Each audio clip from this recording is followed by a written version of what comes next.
বাংলাদেশে ত্রয়োদশ জাতীয় সংসদ নির্বাচনে বিপুল সংখ্যাগরিষ্ঠতা নিয়ে বিএনপি জয় পাওয়ার পর দেশের মানুষের মধ্যে যেমন নতুন আশার সঞ্চার হয়েছে, তেমনি আশাবাদী হয়ে উঠেছেন ভারতের কলকাতার নিউ মার্কেট এলাকার ব্যবসায়ীরাও। পশ্চিমবঙ্গের মিনি বাংলাদেশ হিসেবে পরিচিত এই নিউ মার্কেটের ব্যবসায়ীরা মনে করছেন, বাংলাদেশের রাজনৈতিক স্থিতিশীলতা ফিরে এলে আবারও দুই দেশের মানুষের মধ্যে যাতায়াত বাড়বে, পর্যটন ও ব্যবসা বাণিজ্যে নতুন গতি আসবে এবং ভিসা ব্যবস্থাও সহজ হবে।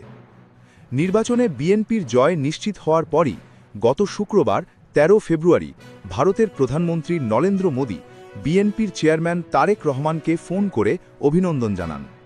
একইভাবে পশ্চিমবঙ্গের মুখ্যমন্ত্রী মমতা ব্যানার্জিও সামাজিক যোগাযোগ মাধ্যম এক্সে তারেক রহমানকে ভাই সম্বোধন করে শুভেচ্ছা জানান এবং রমজানের আগাম শুভেচ্ছাও প্রকাশ করেন।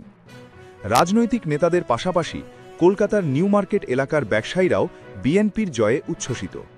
তাদের মতে, ভারত ও বাংলাদেশ একে অপরের ঘনিষ্ঠ প্রতিবেশী এবং সম্পর্কের উন্নতি হলে উভয় দেশেরই লাভ হবে।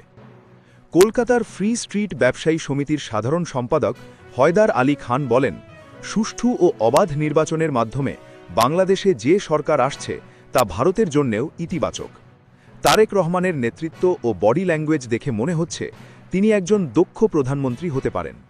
আমাদের আশা, ভারত বাংলাদেশের পুরনো সম্পর্ক আবারও ফিরে আসবে।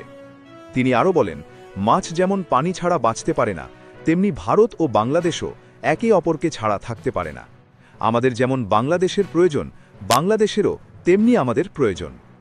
ব্যবসায়ীরা জানান, বাংলাদেশের সাবেক প্রধানমন্ত্রী বেগম খালেদা জিয়ার মৃত্যুর পর ভারতের পররাষ্ট্রমন্ত্রীর শোক প্রকাশ করতে বাংলাদেশ সফরই ইঙ্গিত দিয়েছিল যে ভারত সম্পর্ক উন্নয়নে আগ্রহী। এখন নতুন সরকার যদি ভারতের সঙ্গে সৌহার্দ্যপূর্ণ সম্পর্ক বজায় রাখে, তবে দুই দেশের পক্ষেই তা হবে কল্যাণকর।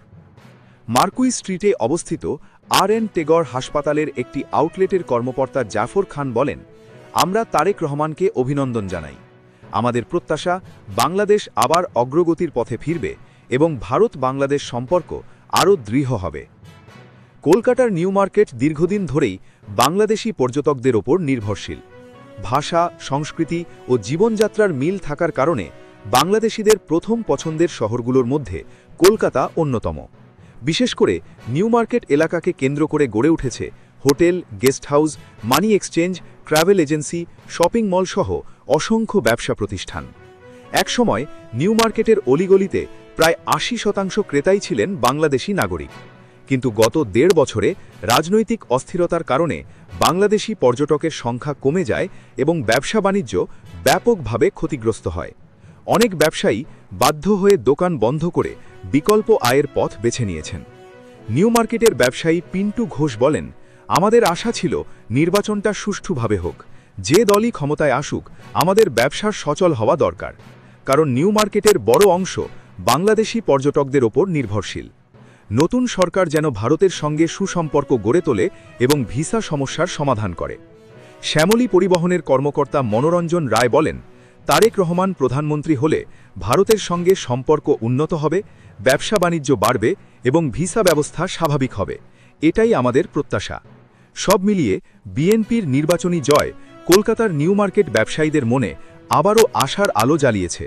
তারা আশা করছেন, নতুন সরকারের অধীনে ভারত বাংলাদেশ সম্পর্কের উন্নতির মাধ্যমে পর্যটন ও ব্যবসায় আবারও প্রাণ ভিড়ে আসবে।